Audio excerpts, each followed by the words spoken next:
¿Qué tal, amigos? Bienvenidos al episodio número 8 de Apuntes de Periodismo. Mi nombre es Juan Carlos Sánchez y se encuentra conmigo Michelle Estrada Torres. ¿Cómo estás?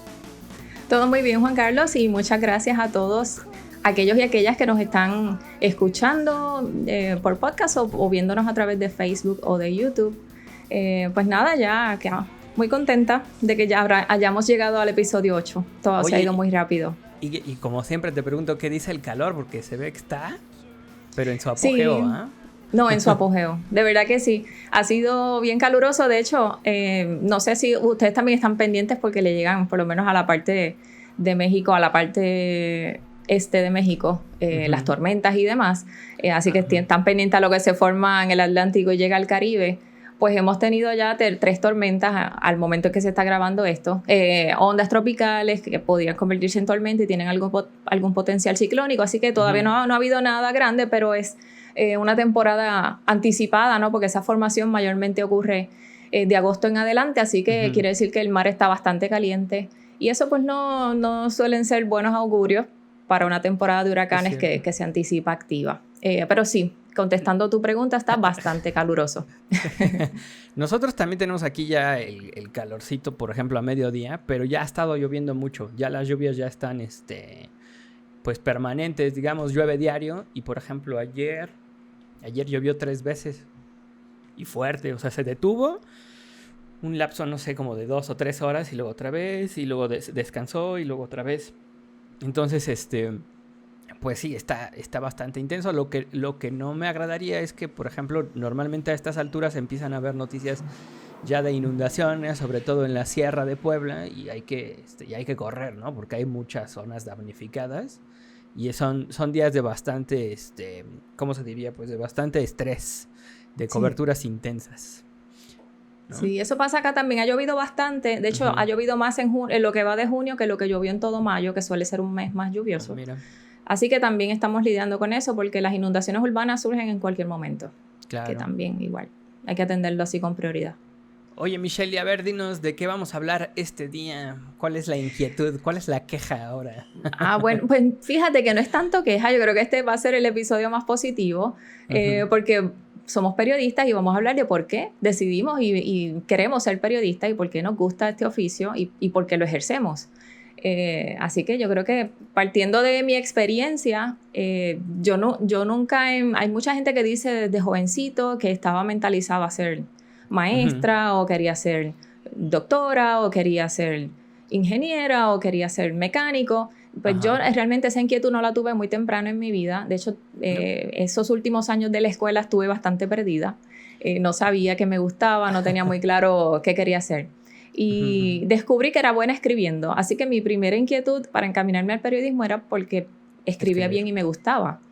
Pero el periodismo es mucho más que eso. Así que yo me hice periodista principalmente porque descubrí que el reportar, entrevistar me gustaba y porque era buena redactando. Pero incluso ejercí los primeros años siendo bastante, digamos, bastante simple en mi trabajo. Con el tiempo evolucioné y me di cuenta que el periodismo es mucho más que eso, así que le agarré un cariño especial, le agarré pasión. Y a mí realmente lo que me gusta de ser periodista es, aparte de contar historias, porque sí me gusta ser narradora y sí me gusta hacer storytelling y sí me gusta documentar, poder ser parte de un proceso de informar a la gente con datos relevantes que le permitan tomar decisiones. Entonces, eso es muy serio y ¿verdad? Y es un privilegio. Y hay mucha gente que lo hace en distintas... contribuye de diferentes maneras a la sociedad. Exacto. Y los periodistas son uno. Colaboras a que no estén, por ejemplo, viviendo en el engaño, ¿no? O sea, que a mí, por ejemplo, siempre me daba curiosidad saber el porqué de las cosas, de lo que fuera. O sea, por qué funcionaban, por qué se abrían, por qué se descomponían. O sea, por qué dijo eso, por qué dijo aquello. En cualquier tipo de circunstancia, digamos, verbal, física o no sé.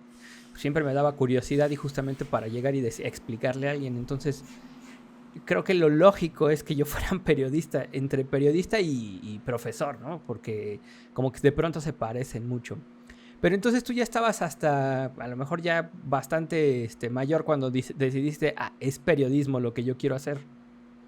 Sí. De hecho, yo entré jovencita, ¿no? Estudié periodismo y tenía 18 años cuando empecé. Okay. Pero cuando yo me gradué de la universidad, incluso empiezo a trabajar y no entendía muy bien el concepto. Yo empiezo y entro a la redacción deportiva del periódico, era un periódico nacional, y yo pues hacía principalmente trabajo por teléfono, hacer entrevistas, me dieron algunas asignaciones especiales de coberturas que no eran para publicar al día siguiente, o sea que trabajaba con anticipo, con fechas posteriores, o sea, tenía tiempo de trabajar. Pero no, yo no entendía en ese momento, con 22 años, 23, la importancia, el rol social del periodismo. No lo tenía claro, eso yo lo aprendí más adelante. Y es mucho más que hacer entrevistas buenas y hacer preguntas interesantes y escribir bien. Claro, tiene obviamente otra importancia. Todavía lo vemos como si fuera algo glamuroso a esa edad, ¿no? No concebimos, de hecho, la relación periodismo y democracia o periodismo y derechos humanos, más bien como que sentimos que es ir a estos lugares donde nadie va porque son, no sé, una alfombra roja o cosas de ese tipo. Sí. Y no, eso no es hacer periodismo, pero, o sea... Es parte de, no, hay unas cosas que vienen inherentes a la profesión, pero ese no es el objetivo. Entonces lo entendí más adelante, me pareció que estaba bien, que ese era el lugar donde yo quería estar.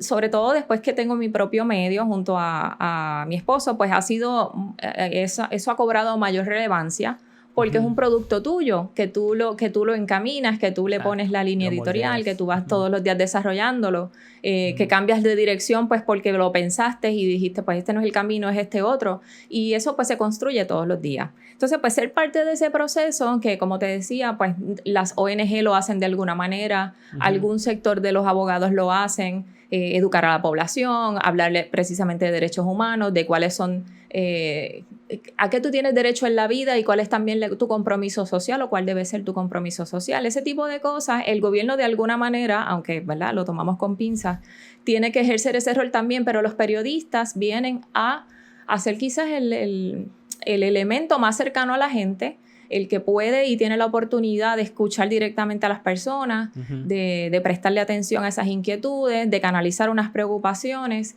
que no lo podemos atender todo, por supuesto, pero de alguna manera dejamos una huella, ¿verdad? Y eso a mí me gusta mucho. Te comentaba, y siempre lo hacemos, que pasamos coraje como que todos los días de la vida. Sí. Porque esto no es glamuroso, como tú decías, y no es que estamos aquí sonriendo y somos felices siempre. Eso no pasa. Mira, antes de pasar a esa parte, a la de la queja, ahora te voy a decir cuál fue mi experiencia. La verdad es que yo también, o sea, tal cual periodismo, yo ya lo capté casi creo hasta la universidad. Y viendo hacia atrás, como te decía hace rato, es como no me di cuenta antes. O sea, que lo que yo quería era ser periodista, porque, por ejemplo, me acuerdo que algo que cuenta mi mamá siempre como anécdota es que en el kinder, siempre que había que pasaba algo malo, que había un relajo entre los niños y eso, las maestras siempre me llamaban a mí para saber qué había pasado. Y dice mi mamá, aunque a ti te cargara la chingada con la explicación, pero tú lo decías, o sea, tú decías de pe a pa lo que había pasado. Y eso me daba cierto tipo como de ser el punto de referencia, ¿no? Aunque tú hubieras tenido la culpa, pero todos los niños siempre decían algo que acomodaba la verdad hacia lo que les convenía, y yo no. Y entonces, aunque yo también hubiera estado involucrado en los actos ilícitos de los propios de niños de 4 años, yo decía todo, no, pues sí, fuimos, venimos, lo hicimos, o sea... Entonces yo era como muy apegado, muy fiel a decir la realidad o la verdad, ¿no? Digamos. Ya después... Y ya eras confiable, o sea, a los 4 o 5 años ya tú tenías credibilidad. Ya era punto de referencia, exacto. Ya decían, ¿quieres saber la verdad? Acude a este güey, ¿no? O sea, claro. María. Ya tenía mi credibilidad. Y luego, más o menos cuando iba por tercero de primaria, me acuerdo que la escuela en donde iba organizó una excursión a TV3, que era la televisora local. Y yo quedé fascinado con lámparas, cámaras, gente con los famosísimos jalacables, ¿no? Que traían la diadema, el micrófono. Y entonces yo pregunté, ¿qué tengo que hacer para trabajar aquí? ¿Qué se tiene que hacer? Y no sé por qué, de hecho, pregunté estructuré la pregunta diciendo, ¿qué tengo que estudiar para venir aquí, para poder trabajar acá? No sé por qué un niño de 10, 12 años pregunta así, pues, pero, o sea, como muy específico. Y me dijeron, la guía nos dijo, tienen que estudiar una carrera que se llama comunicación. Y luego ya hubo alguien que me quiso desalentar diciendo, pues es que es como español, como hay que escribir un chorro. Y yo, ok, y sí, porque me acordaba yo de que no, yo odio el español, o sea, no me gusta, ¿no? Los verbos y las conjunciones, o sea, no me gustaba, pues estaba yo muy chavo. Pero ya después, de hecho, incluso en la preparatoria hasta medio la dudé y estuve así a 2 de estudiar derecho, de leyes, pues. Pero afortunadamente no lo hice. Y ya en la universidad yo estaba pensando en que me iba a dedicar a ser director de videos, de musicales, sobre todo, ¿no? O director de cine, eso era lo que me agradaba. Y me gustaba mucho la imagen fija. Y de hecho, también apenas estaba yo recordando, una vez más, que mi mamá era la que siempre le metió lana a eso. O sea, ella me compró mi primera cámara de rollo y mi primera cámara de ya digital, ¿no? Y siempre ella me pagaba el revelado de los rollos y la impresión de las fotos y todo el rollo. Y entonces, un día voy a un congreso en una universidad de comunicación y ellos invitan a un fotoperiodista que se llama Germán Canseco y nos enseña todo lo que hacía con las fotografías. Y yo dije, no mames, eso quiero hacer, fotoperiodismo. Ni siquiera estaba yo pensando en algo general, ¿no? Ya no recordar el español que decían que era la carrera de comunicación.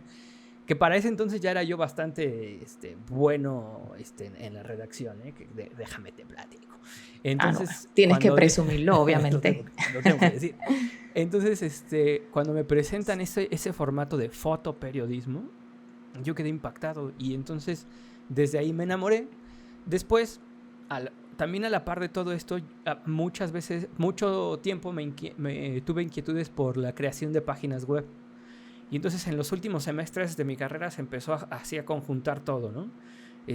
Cómo crear páginas web, fotoperiodismo, periodismo, descubrir la verdad, explicar cosas, no sé qué.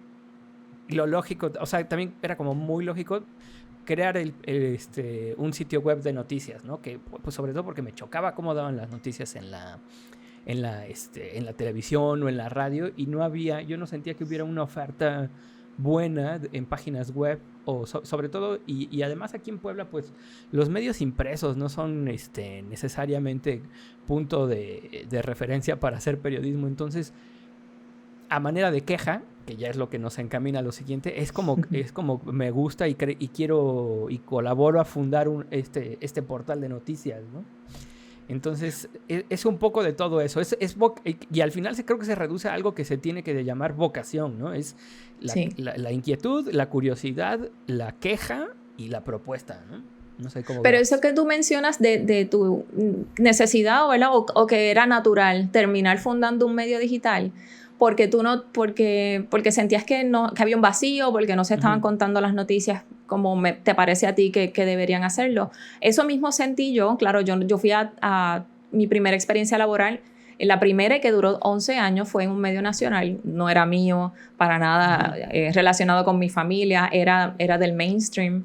Y entonces, pues, precisamente no tenía oportunidad, más allá de proponer algunas pautas o proponer algunas cosas de cubrir, pues no tenía mucho control.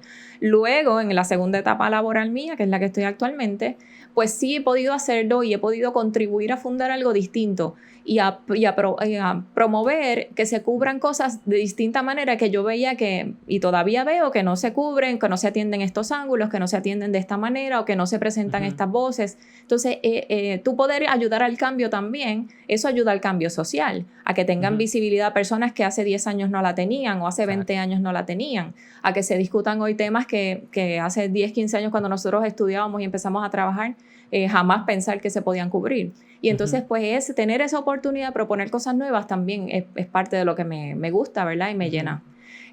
Cuando vayamos a las quejas, pues, ¿por qué uno hace coraje? Pues precisamente por eso, porque te das cuenta de que empezando por los colegas, ¿verdad? Porque siempre tiene que haber autocrítica. Pues no todo el mundo tiene ese entendimiento, no todo el mundo comprende el impacto social y la importancia social del periodismo. Y vemos mucha mediocridad en cómo se escribe, en los ángulos que se tocan, en repetir las mismas cosas siempre, en la payola que tanto criticamos. Y entonces pues no se aprovechan los espacios que son masivos y que tienen ahora mismo con el potencial de las redes sociales llegar a miles de personas tan rápido, pues no se aprovechan, se desperdician. Y entonces todo eso se acumula, ¿verdad? Y pues claro, tú quisieras ver mientras más medios, más diversidad, y eso no es necesariamente lo que está pasando. Y es que, por ejemplo, ahorita que mencionaste lo de la payola, a mí había algo que yo siempre quise analizar más profundo cuando estábamos en la universidad.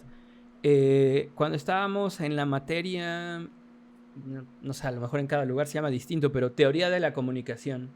Y hablábamos sobre los modelos, sobre ejemplos, comunicación en masa, todo este tipo de cosas. Yo me acuerdo que veíamos este tema de que el periodismo es el cuarto poder.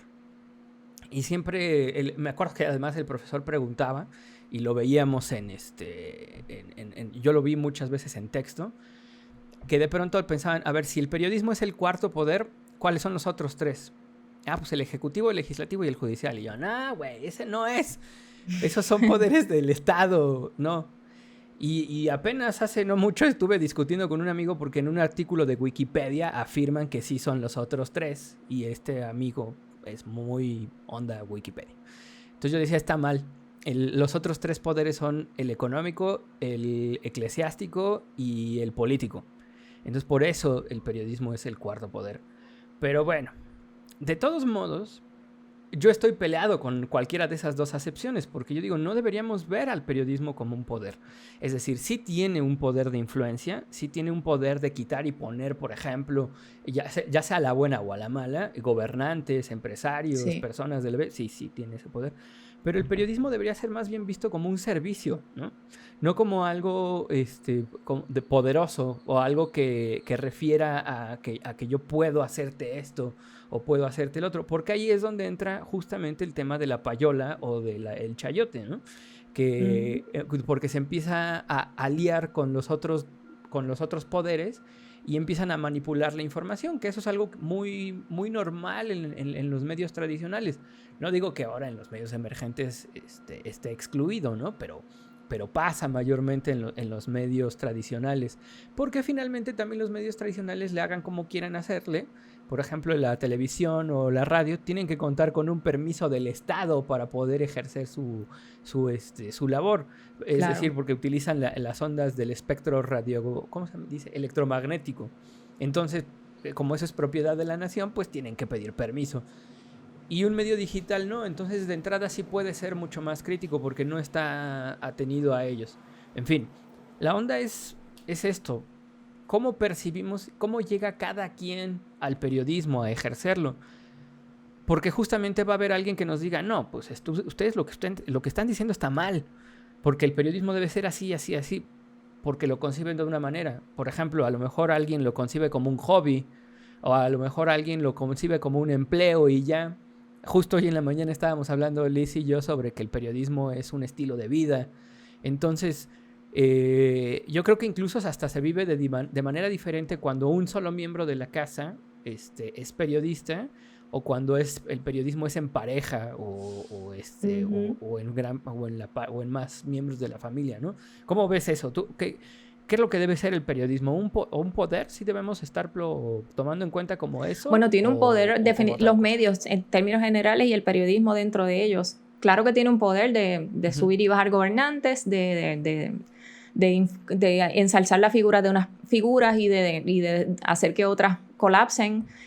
También, obviamente que sirve de plataforma para crear opinión pública y dentro de eso crear unas figuras de opinión y de influencia que no necesariamente son las que más le benefician al país porque están moviendo sus propios intereses. Todo eso, claro que sí, que lo hacen los medios y lo hace la prensa, pero definitivamente para mí es un servicio también.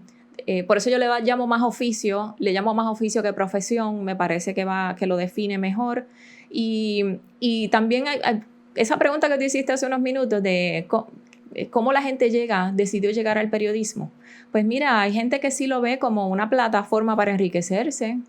Aquí dentro de las profesiones mejor pagadas están los periodistas de televisión, definitivamente. Entonces, llegar ahí puede ser la aspiración de algunas personas para tener acceso a la televisión, a la fama, a ganar bien, a ser bien recibido en los lugares, porque muchas de estas personas llegan y no pagan la cuenta de la cena, claro. ¿Verdad? Y le hacen regalos y ellos los aceptan. Son y los entonces, primeros influencers, ¿no? Claro, definitivamente sí, por años han sido de los principales influencers. Entonces, pues, eso puede ser muy atractivo para algunas personas. Otros pueden entrar por el aspecto económico sin el glamour, porque pueden vivir del gobierno, pueden vivir de la pauta política, pueden vivir de ciertos empresarios que le financien esos medios. Otros se convierten en lavado de dinero, también existe eso, como sí, existe lavado de dinero con otras empresas, lo existe con medios de comunicación y de prensa, ¿verdad? Pero, y tenemos que preguntarnos, bueno, ¿y qué servicio le hacen estas personas a la sociedad que están sirviendo? Pues muchos de ellos no es un buen servicio, ¿verdad? Porque sus motivaciones son otras, no son informar, no son orientar a la comunidad, no es hablarle de los derechos, no es hablarle de las cosas que deberían mejorarse, como el servicio de energía eléctrica, como por qué no optar por energía renovable, por qué proteger el ambiente, eso no les interesa necesariamente.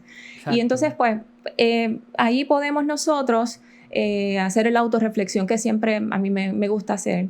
Y yo creo que no podemos cambiar lo que hace el otro, ¿verdad? Pero mejorarnos a nosotros mismos e integrar a nuestros equipos para fortalecerlos a personas que piensen como nosotros, que entiendan que esto es un servicio, que es una misión, que tenemos que vivirlo y creerlo y amarlo, porque trabajar rompiendo noche, trabajar de madrugada. Por ejemplo, al momento en que estamos grabando ocurrió un desplome de un edificio en Miami, Florida, y entonces pues ese tipo de sucesos que son breaking news se atienden de madrugada, de noche al mediodía cuando ocurra. Lo que tuvieron que cubrir ustedes con el socavón, cuando viene un huracán, cuando llega un terremoto, y entonces es estar dispuesto a tú dejar tu familia, a tú dejar tus comodidades. No hay tal cosa como una agenda, puede haber una sugerencia de agenda, pero la realidad es que el periodismo te cambia todo básicamente en cualquier momento. Así que yo creo que hay que tener ese compromiso. Yo no creo que nosotros debamos cambiar la manera de ver el periodismo porque otros entiendan que no es esa, ¿verdad? Podemos disentir sin desamar, pero definitivamente que hay que combatir aquellos espacios o medios que no le hacen un buen servicio y que por el contrario se valen del periodismo para presentar y empujar otras cosas, ¿verdad? Otras agendas. Eso sí lo debemos combatir y debemos ser críticos con ello. Yo creo que parte de nuestros problemas es que nos quedamos callados y calladas y no participamos en ese proceso de que la gente se dé cuenta quiénes son verdaderamente esas personas. Y es que se repiten muchas veces esos modelos de quedarse callado, ¿no? Que es muchas veces también ahora como esta nueva agenda progresista que existe sobre, por ejemplo, parejas que no tienen hijos o parejas que ni siquiera están casadas y parejas a las que se les presiona y dicen es que tú deberías hacer esto y esto y esto. Y por ahí leía un día a alguien que decía, es que esta generación anterior estaba tan acostumbrada a que le dijeran qué hacer y se dejó, que esta generación que no quiere hacer lo que le están diciendo que haga, la critican, ¿no? O sea, a estos sí verdaderamente se están liberando. De hecho, bueno, a lo mejor ya es otro tema, pero este asunto de quién es verdaderamente liberal o progresista es algo que se tiene que estar revisando constantemente, ¿no? El otro día analizaba yo, aquí hay algo que se llama la epístola de Melchor Ocampo, que era un progresista de su época, pero de 1890. La epístola de Melchor Ocampo es un texto que se le lee a las parejas cuando se casan por la vía civil. Y entonces se le lee principalmente a la mujer. Y entonces este señor Melchor Ocampo era un progresista, era liberal de su época y todo el rollo. Y la epístola dice que la mujer le debe obediencia al hombre. Entonces, que el hombre está a su cargo. Y eso es algo que todavía hace 10 años se leía en las bodas. Imagínate, y ahorita ya se lee poco, pero seguramente todavía hay lugar. Si voy a una boda, yo, si me invitan, pues, y se lee, yo voy a alzar la mano y voy a decir, o sea, esto ya no se lee en 2021 o 2022, ¿no? Exacto. Oye, a ver, para ir cerrando. Pero mira, Juan Carlos, ya que mencionas ese ejemplo tan retrógrado. Hace unos días, pero de verdad menos de una semana, en televisión estaba cambiando canales y en uno de los canales que tiene programación cristiana, hay un programa que está dirigido, parece que por un médico, y tiene varios panelistas, pero es religioso, o sea, es medicina desde la perspectiva cristiana que ellos predican. Y yo lo había visto en ocasiones anteriores segmentos, pero en esta última ocasión estaba hablando el médico precisamente de eso, de que la mujer le debe obediencia al hombre. Entonces, eso me rompió todos los esquemas, porque yo digo, no puede ser primero que esta persona esté hablando de eso en un programa que sí es verdad que él mismo lo produce y paga por ese espacio, pero que la televisora se lo acepte y que pasen ese contenido. Pero sobre todo, ¿qué puede estar pasando por la, ¿verdad? En la oficina médica de esta persona que está en privado con mujeres y con hombres llevando ese mensaje? O sea, eso fue para mí lo más grave de todo el asunto. Pero bueno, todavía se dan. O sea, se da en medios de comunicación esos mensajes así. Porque ahora lo que importa, lo que impera más bien ya no es la comunicación o resolver, sino el dinero. O sea, antes cuando menos era más elegante eso, ¿no? Pero ahora a la televisora, mientras él le siga dejando dinero, lo va a seguir permitiendo, ¿no? Sin importar que esté llamando a cosas mucho más retrógradas, ¿no? O incluso hasta violentas. Oye, ahorita en lo que estábamos platicando apunté 5 cosas. A ver qué te parece. ¿Qué no es un periodista? Entonces ahorita apunté, un periodista no es agente de relaciones públicas, ¿no? Un periodista no es un fan, para aquellos que luego andan pidiendo autógrafos. Un periodista no es activista. Y un periodista no es influencer. Pero no sé si se me esté escapando algo o tú quieras agregar alguno que digas, no, a ver, esto no es un... O alguno que quieras quitar, digamos, ¿no? Bueno, lo de activista me parece a mí que a veces sí, a veces no. No que utilicemos los medios. Siempre todos vamos a tener una perspectiva de las cosas, tenemos nuestra ideología, tenemos ideas, conceptos, eso todos los tenemos. No, precisamente por eso hablamos de que no hay objetividad, porque no podemos ser objetivos. Sí, entonces, tratamos de ser imparciales, balanceados, honestos, etc. Sí, uno va a utilizar sus medios para colocar unos mensajes que entendemos y unas discusiones que son importantes. Si eso se considera activismo, pues bueno, pues a lo mejor puede haber algunas personas que digan, ¿por qué Voces del Sur o Poblanerías o etcétera están todo el tiempo cubriendo el tema de la comunidad LGBT? ¿Por qué están visibilizando ese tema? ¿Por qué están visibilizando su necesidad de igualdad, su reclamo de derechos, de que se les respeten sus derechos humanos, etcétera?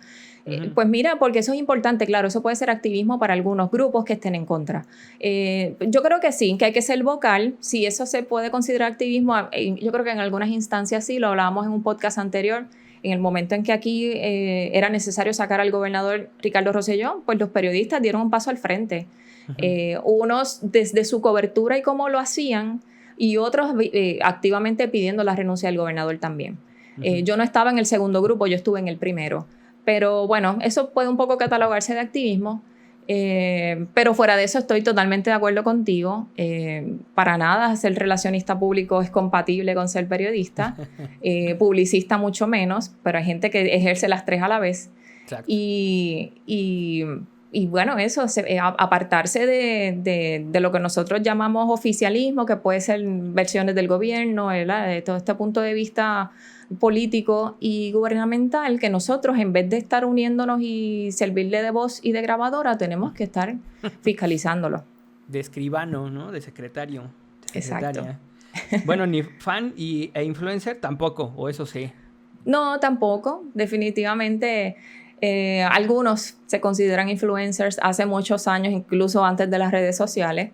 Eran celebrities. Realmente por ser figura pública, sobre todo los periodistas de televisión, algunos de radio en ese momento, pues sí, y todavía ostentan algún reconocimiento. Hay gente que se mete en la profesión precisamente queriendo convertirse en un influencer. Sí. Eso realmente no debería ser una motivación, no creo que lo seamos. Sí somos figuras públicas por la naturaleza de nuestro trabajo, pero de ahí a caer en influencers, pues no. Ya está más o celebrity. Y fan tampoco, o sea, ni en el aspecto cultural, ni de tu ser amigo y minguis de los artistas y de los deportistas, por ejemplo, ni de los políticos, mucho menos. Haciéndose selfies con todo el que entrevistan. No, nada de eso debería ser considerado aceptable. Que bueno, acá, bueno, en el código de ética ahí lo tenemos bastante marcado, pero... Y o sea, no vamos a decir, tampoco somos de madera, ¿no? No somos de palo. También, hay veces que dices, híjole, ahorita me costó mucho más trabajo no pedirle una foto, una selfie a tal o cual, ¿no? Pero, sí. Pero bueno, Juan Caro, yo te voy a decir una cosa. Cuando yo estuve en el helicóptero con Chayanne, lo pensé. Lo pensé. Pero no tengo la foto. Pero a ver, ¿hay testigo de que tú estuviste en un helicóptero con Chayanne? Por supuesto. ¿O es algo que probablemente digamos, no, Michelle se lo inventó? No, sí estuve. Hay video y ahí estuvo un fotoperiodista también. Mira, es que fíjate, es que esa es la onda. Yo muchas veces, justamente cuando están, sobre todo cuando trabajo con practicantes o con primerizos, les digo, no te tomes una selfie. O sea, para empezar, ya está tu foto acreditada que tú eres el autor. Ya está tu texto acreditado de que tú eres el autor. Entonces, no necesitas... Eso es más importante que de decir, yo estuve aquí. Me acuerdo mucho de una vez que fui a Africam, al zoológico de aquí de Puebla, que estaba un canguro y entonces, en lugar de tomarle fotos al canguro así, normal, todos se ponían y empezaban a hacerse así para tomarse la selfie con el canguro. Y así de, güey, vive el maldito momento. Retrata, haz bien la foto en lugar de estar... Y todos, me daba mucha risa porque todos hacían este gesto y sonreían de una manera bien rara, ¿no? Entonces yo le digo a eso a los practicantes, mejor presume que tú lograste una entrevista. Porque una selfie cualquiera, la neta, te lo encuentras en la calle y ya. Mejor presume tu entrevista, tu fotografía, tu cobertura. Eso es lo que hay que presumir realmente, no este tema de las selfies. Y si va, por ejemplo, un fotógrafo contigo, que sí puede a lo mejor, si quiere, a mí luego no nos vayan a volver fotógrafos de estudio, tomar una fotografía de la situación que sirva para la cobertura y entonces donde te ves tú haciendo una entrevista o tú tomando la foto, ¿no? O sea, eso también se puede dar. Como el caso de tu viaje en helicóptero con Chayanne, ¿no? Si el fotoperiodista dijo, a ver, esta foto es importante, pues va, ¿no? Sí. Pero no se le ocurrió, así que no tengo la foto. Exacto. Eso sí estuvo muy mal. Yo solamente una vez la he hecho de fan, pero fue algo súper pactado. Entonces, yo llegué a la rueda de prensa, hablé con el representante de un piloto muy importante mexicano que se llama Adrián Fernández y le dije, ¿crees que mañana le pueda yo llevar un cuadro que tengo de él desde 1994? Y me dijo, sí, llévalo. Y lo arreglamos. Y ya me lo firmó al otro día, y estaba yo así como de 3 metros de orgullo, ¿no? Pero era alguien, te estoy hablando de 1994, o sea, de alguien que hace muchos años admiraba, ¿no? Y fui, le di el cuadro, me tomó la foto, gracias, me fui. Ya después empecé a brincar y a alborotarme de alegría. En privado. Pero en privado, claro, exactamente, no darme pancho enfrente de él y ya, ¿no? Pero es una sola vez en 15 años, en casi 16 años de llevar este oficio, ¿no? O sea, también hay límites. Sí. Pues bueno, con eso cerramos. Me parece muy bien ese resumen de lo que no somos, porque, ¿verdad? Hablamos primero de lo que somos o de lo que nosotros queremos ser, somos, practicamos y entendemos que otros deberían, pero también aquellas cosas que no, que definitivamente es un no para mí. Exactamente. Bueno, Michelle, y dinos cuáles son tus redes sociales y las de Voces del Sur, por favor, para ya cerrar. Sí, pues Voces del Sur lo consiguen a través de vocesdelsurpr.com y en todas las redes como Voces del Sur PR, y a mí me pueden seguir por Twitter como @mestradatorres. Bueno, a mí me pueden seguir por Twitter como @carlospres y a Poblanerías pues como poblanerías.com. Así que por favor suscríbanse, denle like, compartan, donen, hagan todo para que podamos seguir haciendo periodismo independiente y que dedicado a ustedes sobre todo, ¿no? Así mismo. Y muchas gracias por acompañarnos, aquellos que nos escucharon o que nos están viendo. Bueno, pues nos estamos viendo. Se ven. Adiós. Hasta la próxima. Bye.